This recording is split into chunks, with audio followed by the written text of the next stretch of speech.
After burning for more than a month, fire has left behind devastation that will take months and in some cases years to rebuild. Action News 8 reporter Kyla Linville explains tonight just how many people are suffering from this loss. Tens of thousands of people were evacuated from their homes in the Santa Cruz Mountains, many leaving at a moment's notice and others not knowing if it would be the last time they saw their house standing. Well, this fire is unlike anything we've seen in Santa Cruz County history. We've had small fires before, but I don't think anybody has contemplated that something like this would hit our county. And in terms of overall damage, Hoppin says the CZU Lightning Complex fire destroyed more homes than the 1989 Loma Prieta earthquake. The blaze leaving behind damages estimated at $340 million, including $30 million lost in infrastructure. And not only are all the homes gone, but the wildland around it is gone. It looks like a moonscape.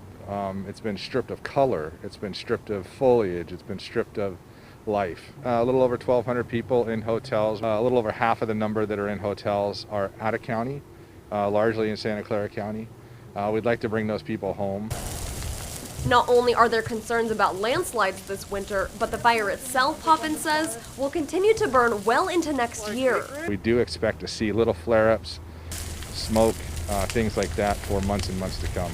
Additionally, the nature of a lot of these types of trees are that the bark will not burn, but the inside of the tree will burn. So if you do a helicopter flyover, a tree that looks fine from the ground level will be smoking out of the top, which means that the tree is actually burning inside. And the need to take care of the remaining fire evacuees continues to grow. Even the people that are staying in hotels, we're trying to make sure those people are fed. So we're trying to get them food.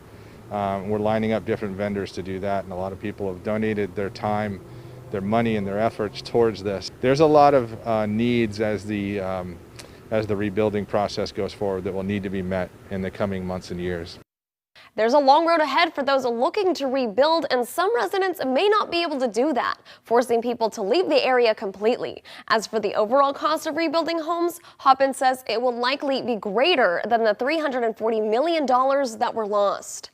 In studio, I'm Kyla Linville, KSBW Action News 8.